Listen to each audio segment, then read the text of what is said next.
প্রিয় দর্শক, আমরা শুরু করতে যাচ্ছি আমাদের আজকে বাংলা নিউজ টিভির অনুষ্ঠান। আমি শিউলি মিজান, আপনাদের সবাইকে জানাই বাংলা নিউজ টিভির পক্ষ থেকে আন্তরিক শুভেচ্ছা। বাংলা নিউজ টিভি থেকে বলছি, ঢাকার আইন শৃঙ্খলা অত্যন্ত অবনতি হয়েছে। ঈদের মার্কেটের লোকজন যেতে পারছে না, রাস্তাঘাটে ছিনতাই হচ্ছে, মহিলাদের বাজার করা অনিশ্চিত হয়ে গিয়েছেন। মহিলারা বাজারে গেলে অনিশ্চয়তার মধ্যে থাকেন, একটুখানি দাঁড় হলে চিন্তায় হয়, খুনজখম হচ্ছে। এই প্রসঙ্গে আমরা সরাসরি কথা বলছি তাহিয়া পাপড়ির সঙ্গে। তাহিয়া পাপড়ি এই রিপোর্টটা ফাইল করছে ঢাকা থেকে। পাপড়ি, আসসালামু আলাইকুম। আসছেন আপনি? ওয়ালাইকুম আসসালাম। জি জি, হ্যালো। হ্যাঁ, বাংলাদেশের আইন, হ্যাঁ ঢাকাতে বাংলাদেশের আইন শৃঙ্খলা পরিস্থিতি যেভাবে ভেঙে পড়েছে, সরকার জনগণের নিরাপত্তা দিতে ব্যর্থ হচ্ছে। আর এদিকে লাগাতার খুন গুম গণহত্যা লেগেই আছে। ঈদকে সামনে রেখে জনগণের ভোগান্তির শেষ নেই। ঢাকা শহরে বাংলাদেশের বিভিন্ন স্থানে চুরি, ডাকাতি, চাঁদাবাজি, ছিনতাই আরো অনেক বেড়ে গেছে। অ্যাপারেন্টলি মনে হচ্ছে যে রাষ্ট্র চরম ব্যর্থতার দিকে যাচ্ছে। আবার এদিকে জনগণের নিরাপত্তার জন্য মানুষকে সচেতন করার উদ্দেশ্যে স্বরাষ্ট্রমন্ত্রী সায়রা খাতুন বলেছেন ঈদের ছুটিতে বাসাবাড়িতে ও দোকানপাটে তালা লাগিয়ে যেতে।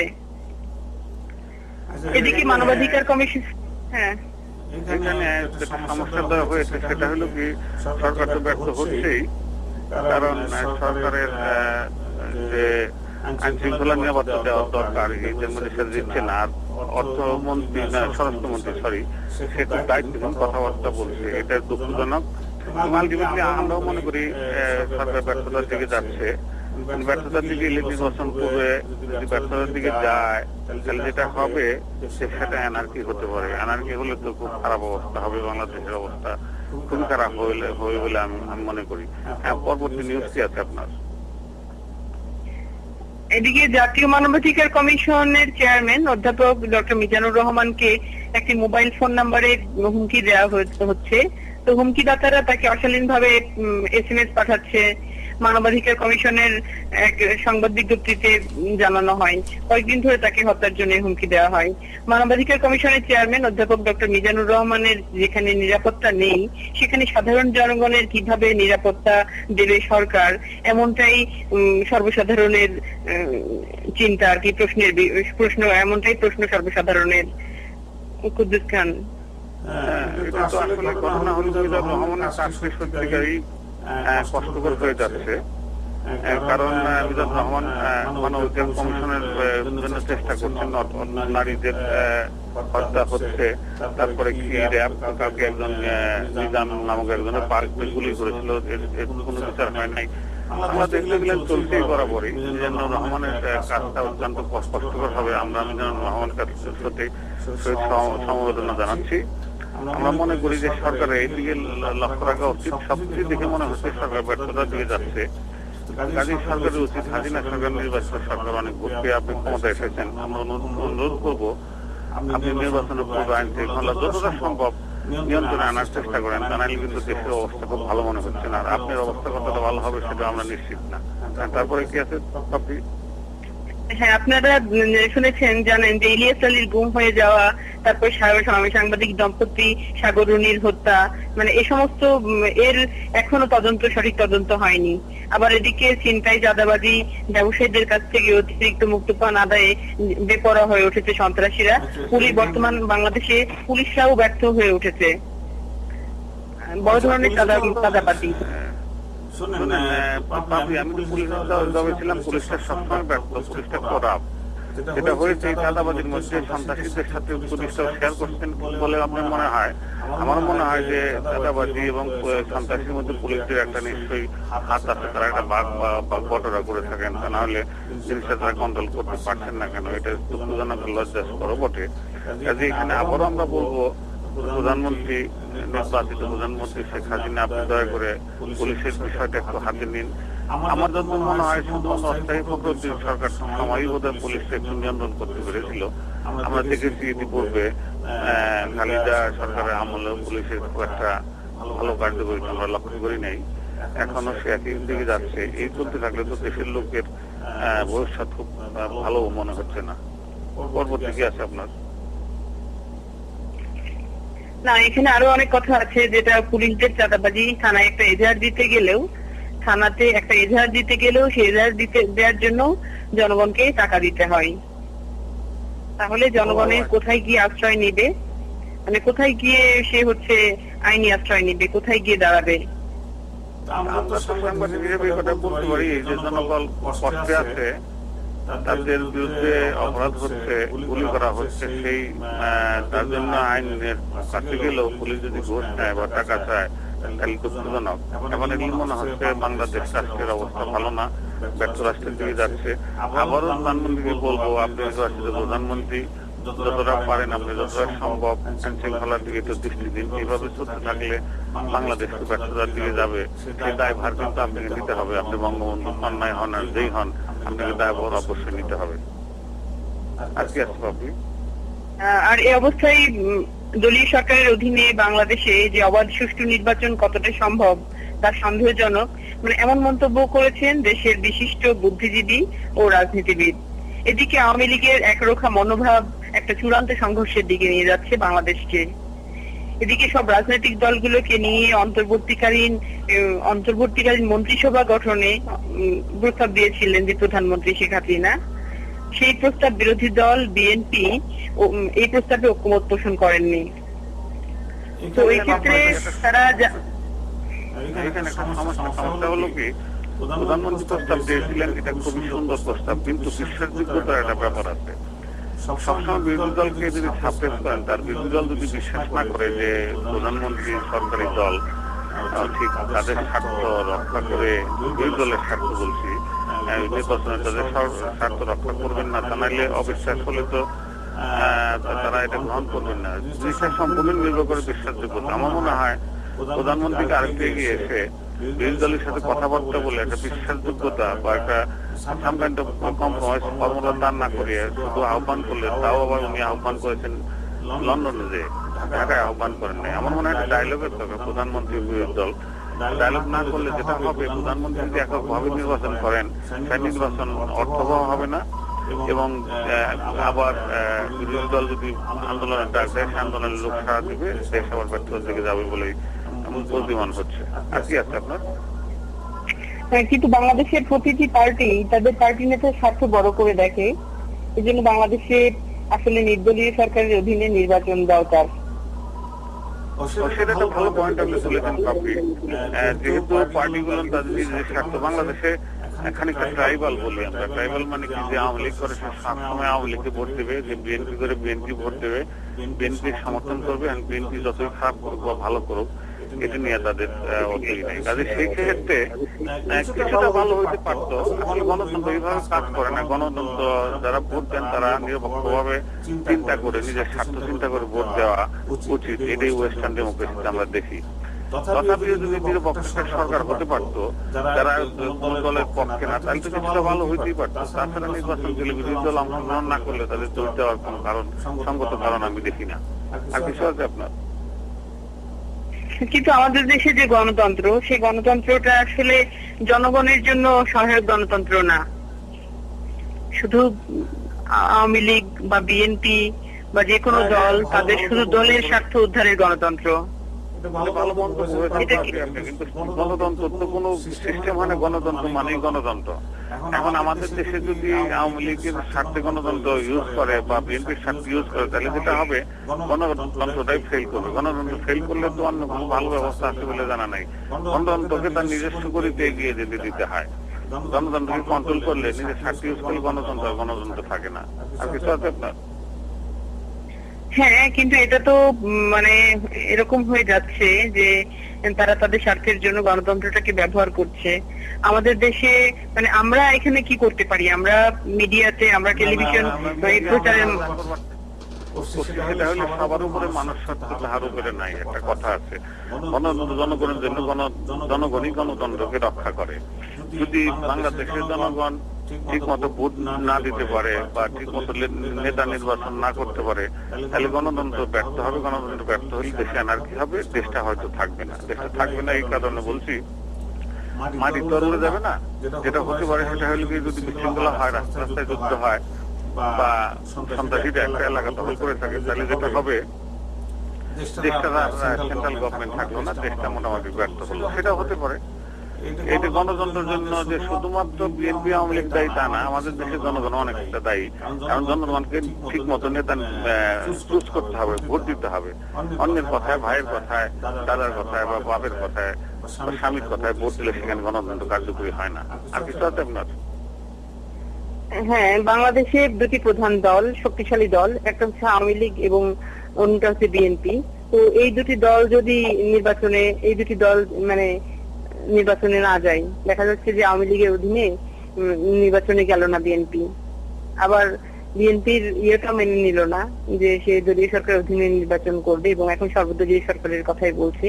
তো এই ক্ষেত্রে তো নির্বাচনের কোনো সম্ভাবনা এখনো ওইভাবে দেখা দিচ্ছে না। আমার যেটা মনে হয় আলটিমেটলি সম্পূর্ণটাই বিশ্বাসযোগ্যতার উপর নির্ভর করে। বিএনপির দায়িত্ব আছে, মানে বিরোধী দলের দায়িত্ব থাকে গণতন্ত্র কার্যকরী করার জন্য।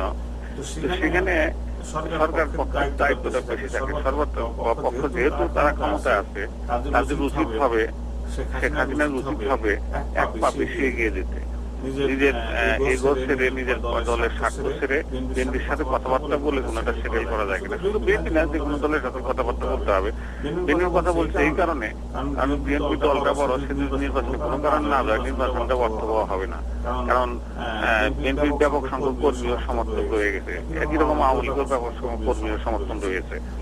এই দুটা পার্টি যে কোনো একটা পার্টি নির্বাচন না গেলে নির্বাচনটা আসলে অর্থবহ হবে না।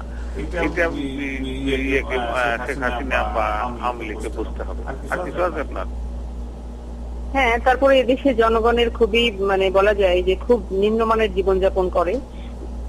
এদেশের খাবারে সবসময় ভেজাল, বিষ এগুলো আছেই। খাওয়ায় ভেজাল।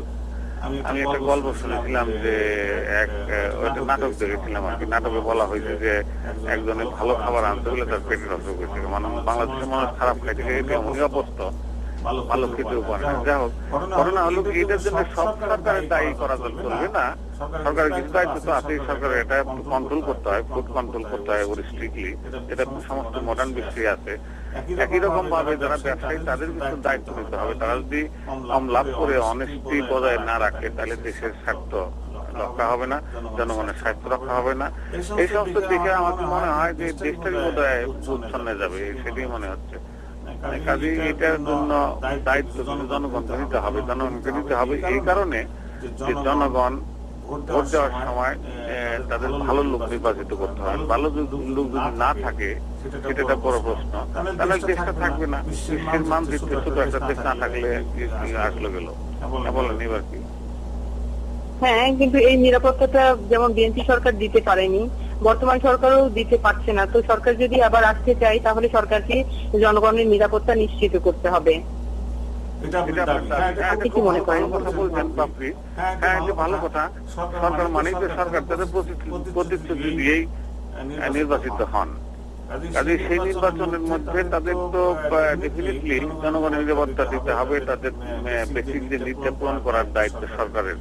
আপনি দেখে থাকবেন, আমি আমেরিকায় বসবাস করি, আমেরিকার একটা লোক যদি কোনো করণে বিশ্বের কোনো দেশে আটকা পড়ে, তাহলে সমস্ত অ্যাডমিনিস্ট্রেশন কিন্তু ঝাঁপিয়ে পড়ে, ব্রিটিশও তাই করে।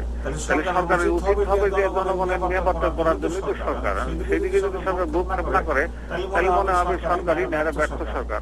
এইটাই আমি মনে করি। এছাড়া তো আর কিছু এর বেশি কার কি বলবো বলেন? আমরা মিডিয়া, আমরা আমাদের কথা বলবো, এটা যদি জনগণ উপকার হয়। আর কিছু আছে আপনার? Bangla news TV Los Angeles থেকে প্রচারিত আজকের এই অনুষ্ঠানে উপস্থিত ছিলাম আমার তাহিয়া বাপুরি। আমার আজকের আলোচনা করছি। আজকে যারা আমাদের আলোচনা শুনছেন তাদেরকে অনেক ধন্যবাদ।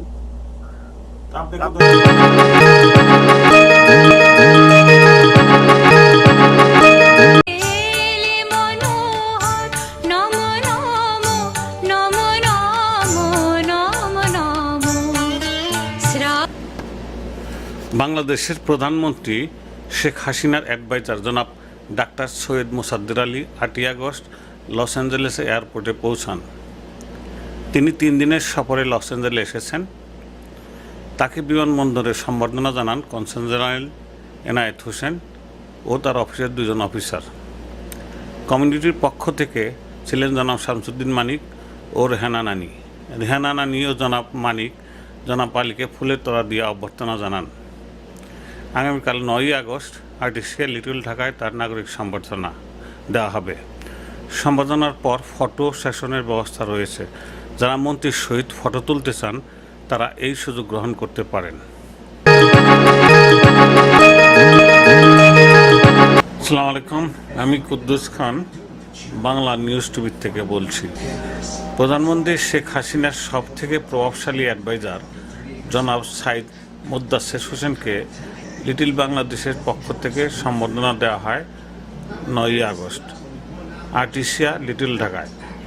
মাত্র একদিনের প্রস্তুতি নিয়ে সভা করা হলেও সবাই লোকারণ্য হয়েছিল। মাত্র একদিনের নোটিশে এত লোকের সমাবেশ হবে তা বাস্তবে অসম্ভব বলে মনে হয়েছে।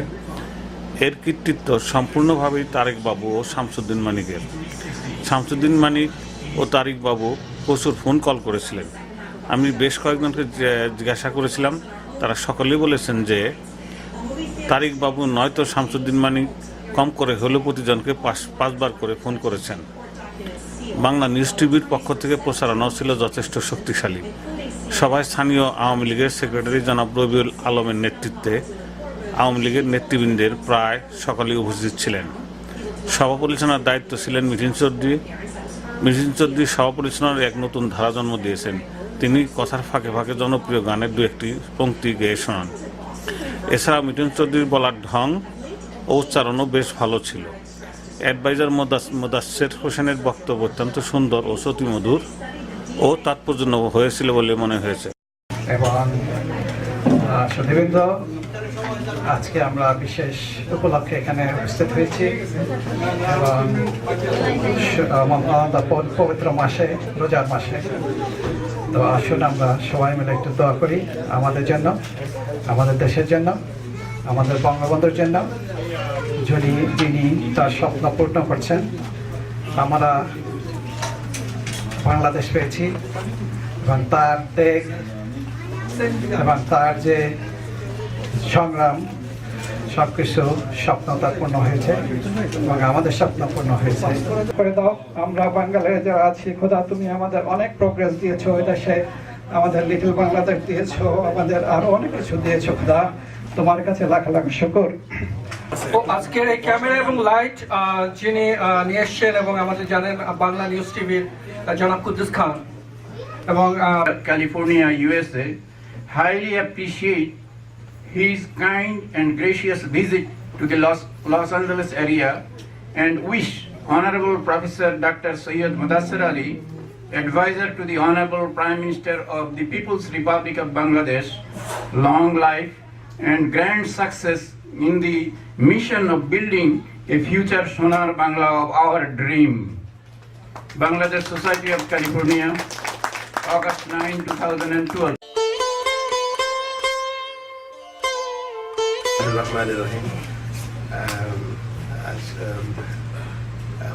মন্ডলী এবং পরম শ্রদ্ধেয় মাননীয় প্রধানমন্ত্রীর স্বাস্থ্য বিষয়ক এবং সমাজ কল্যাণ বিষয়ক উপদেষ্টা প্রফেসর মুদাসসির আলী স্যার, আসসালামু আলাইকুম।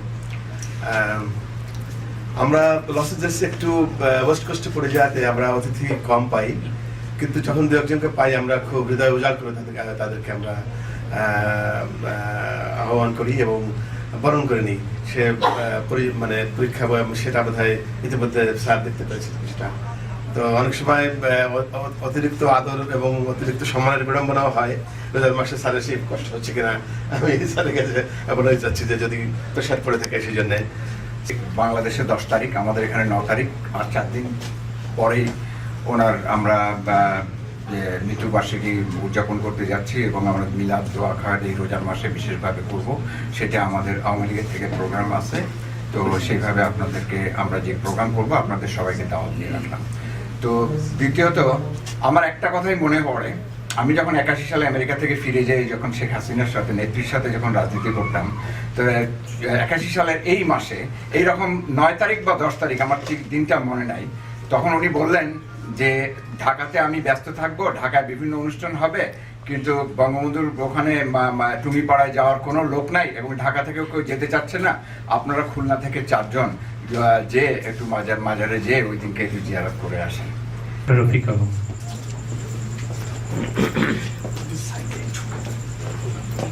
টিভির মালিক ছোট হইলে চলে না, টিভির মালিক আর একটু বড় হইতে হয়। তো আমি সবাইকে সালাম জানিয়ে শুরু করছি। আর আজকে যে বিশেষ অতিথি আমাদের সঙ্গে আছেন ডক্টর সৈয়দ মুসাদ্দের আলী। তো সবাই তো অনেক কিছু বললো, তো আমি ওনার একটা লেখা পড়েছি। উনি কিন্তু খুব ভালো লেখেন। আমি ডাক্তারি দিকটা বলবো না, ডাক্তারিতে উনি যে লেখাটা লিখেছিলেন সেটাও আমি জানি। সেটা হচ্ছে কমিউনিটি অপথ্যালমোলজি। হ্যাঁ, এটাতে উনি আন্তর্জাতিক হিসাবে স্বীকৃত। আর যে দুটো বই উনি লিখেছেন পলিটিক্স নিয়ে, আমি সেগুলো পড়েছি। তো একটা হচ্ছে যে সন্ত্রাসের মাঝে বসবাস, এটা এক। আর 2 নম্বর আর একটা বই উনি রিসেন্টলি লিখেছেন, এটা কি লেটেস্ট বই, তাই না? লেটেস্ট বইটা হচ্ছে 60 দশকের ছাত্র রাজনীতি। তা আমার মনে হয় আপনি বোধহয় তখন রাজনীতি করতেন আর কি। তো আপনারা যদি সময় পান এই বইটা পড়েন, খুব সুন্দর। এবং উনি কিন্তু খুব বেশি বই লেখেন না, যা লেখেন খুব ভালো করে লেখেন, এবং ওনার সব ব্যক্তিগত অভিজ্ঞতা ওখানে আছে। যে প্লিজ আপনারা যদি সময় পান অবশ্যই পড়বেন। আর তাহলে বাংলাদেশকে আমরা যারা প্রবাসী, ধরেন অনেক দিন ধরে এসেছি, তো আমরা বাংলাদেশের ব্যাপারটা অনেক সময় বুঝতে পারি না। তো ওনার বইগুলো পড়লে, উদাহরণগুলি দেখলে আপনি বাংলাদেশের কাছাকাছি চলে যাবেন। ধন্যবাদ সবাইকে।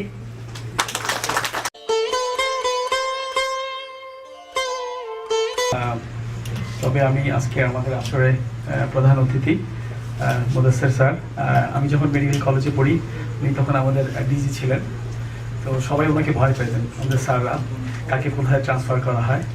তবে ওনার সবচেয়ে বেশি মূল্যায়ন করতে হবে 111-এর সময় নেত্রীকে উনি যেভাবে সাপোর্ট করছেন, এবং যার ফলশ্রুতিতে আমরা আমাদের যে গভর্নমেন্ট হলো এবং নেত্রীকে পিছনে রেখে সামনে উনি যেভাবে অ্যাডভাইস করছেন। তবে আমি ক্যালিফোর্নিয়া স্টেট আওয়ামী লীগের পক্ষ থেকে, আমি ক্যালিফোর্নিয়া স্টেট আওয়ামী লীগের সাধারণ সম্পাদক, আমাদের প্রেসিডেন্ট আছেন শফিক ভাই, লস অ্যাঞ্জেলেসে ওনার আশা আমাদেরকে গর্বিত করেছে। আশা করি উনি যখন আরও আসবেন বেশি দিন থাকবেন। আসসালামু আলাইকুম, ধন্যবাদ, জয় বাংলা। শ্রদ্ধেয় ডক্টর আলী এবং আমাদের লস অ্যাঞ্জেলেসবাসীর গণ্যমান্য ব্যক্তিরা, আমি আসলে ডক্টর আলী স্যারকে চিনি না, কিন্তু ওনার প্রশংসা শুনেছি, এবং এখানে যাদের কথা শুনলাম তার থেকে আরও ওনার প্রতি আমার যথেষ্ট শ্রদ্ধা বেড়ে গেল। বাংলাদেশ যখন স্বাধীন হয় তখন আমি খুব ছোট, 8 বছরের বয়সে একটা বাচ্চা ছেলে।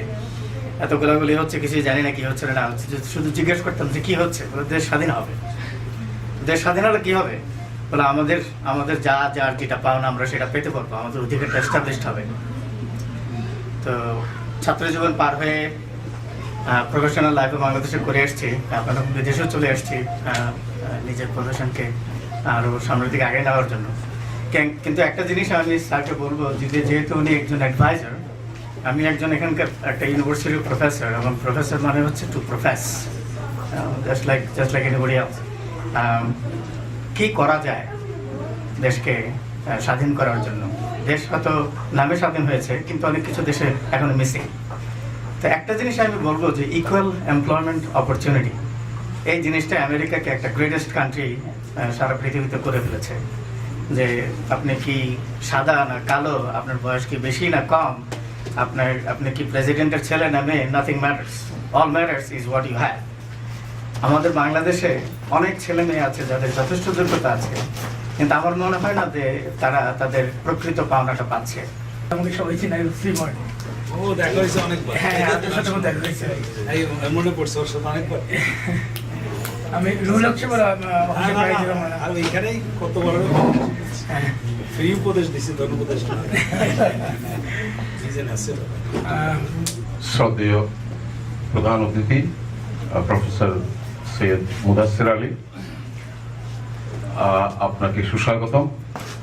লিটল বাংলাদেশ, যেখানে যে পিছনে যে ব্যানারটা দেখছেন, এটা আমাদের অগাস্ট 2010-এ আমরা অফিসিয়াল রিকগনিশনটা পেয়েছিলাম। তো তারও আগে করা পঙ্কজ বলে ভদ্রলোক, ওনার লেখা, এবং রাশেদা খান উনি সেলাই করেছিল। তো স্মৃতিচিহ্ন হিসেবে আপনাকে একটু পরিচয় করিয়ে দিলাম। আর আমি একটা সংগঠনের সাথে জড়িত, সেটা হলো little Bangladesh improvements ink.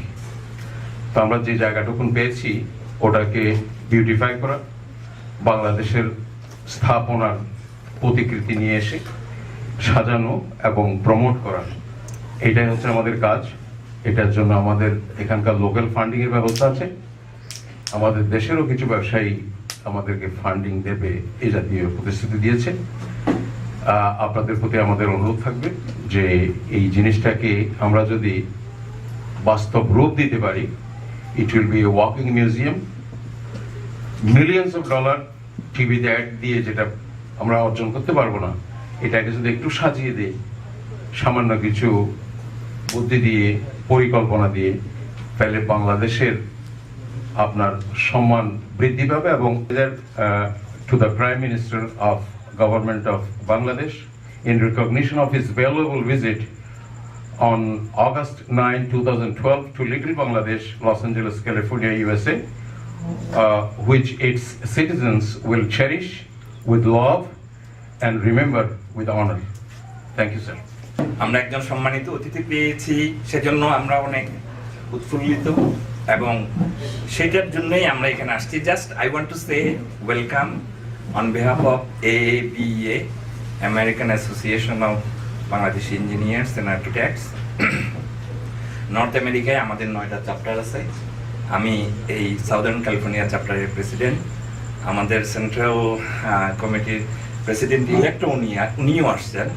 So we are welcoming and we really happy.